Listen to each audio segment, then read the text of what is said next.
Now then we come to something which is very dear to me, the Sanskrit language, the height of genius. The more and more I probe into this, the more I get educated about this. I know nothing compared to the ocean that is Sanskrit. The more I'm blown away by the fact that the ancients had, forget the ancients, that human intelligence has the capability of coming out with some of these things, of theories of language. Put language aside, just phonetics alone. Which other alphabet system, which other syllabary has devised an order, a structure, based on phonetics, on how the sound comes out of the mouth, where it comes from the mouth? There is an entire system of rules with this. One could just drown themselves alone with just the study of phonetics and be amazed. And that's not even going on to the language itself. I don't think we come out as a civilization today, I mean as a world civilization, we certainly haven't come out with things in that profound manner. We've come out with things in certain scientific ways. But with regard to things like language and the roots of language, I've not seen anything, and I'm an avid linguist. Now these Puranas, what are they written in? They're written in Sanskrit. And these are Mickey Mouse stories. I don't think so.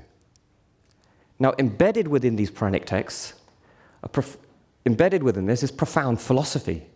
So let's just move on to the realm of philosophy. We're standing on the shoulders of giants here.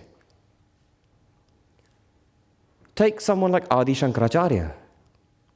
In his teens, he's written commentaries in Sanskrit on the Upanishads, on the Brahma Sutras. We really are standing on the shoulders of giants here. And that philosophy is embedded within these Puranic texts. So are our ancients that simple-minded? Far from it. The attitude, the spirit of ancient India was one of investigation. And that is what I find beautiful about this. It isn't one about belief.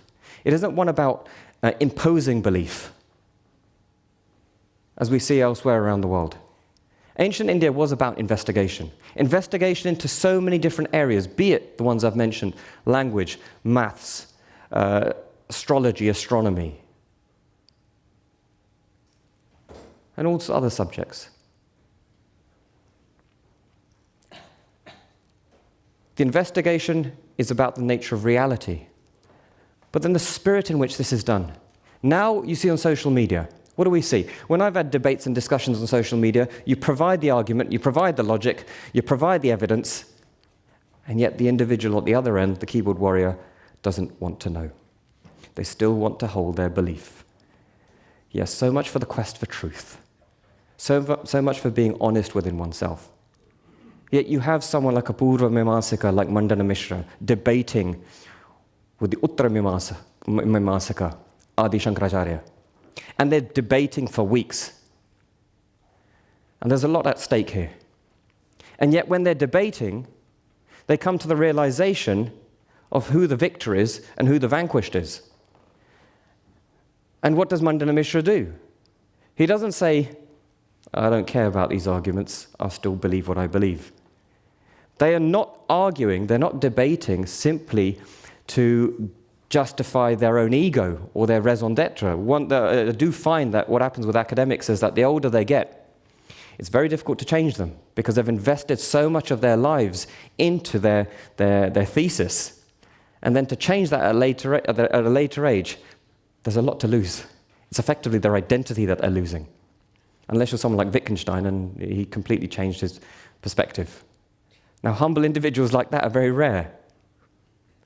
But everything you've invested yourself in, and it shapes your identity, because your beliefs do shape your identity, then to dismiss those and realize, no, actually they were wrong, they don't stand up to reason, like Mandana Mishra did. And then he decides, as a result of that defeat, he becomes a disciple of Shankaracharya. Because he realizes the arguments hold strong there.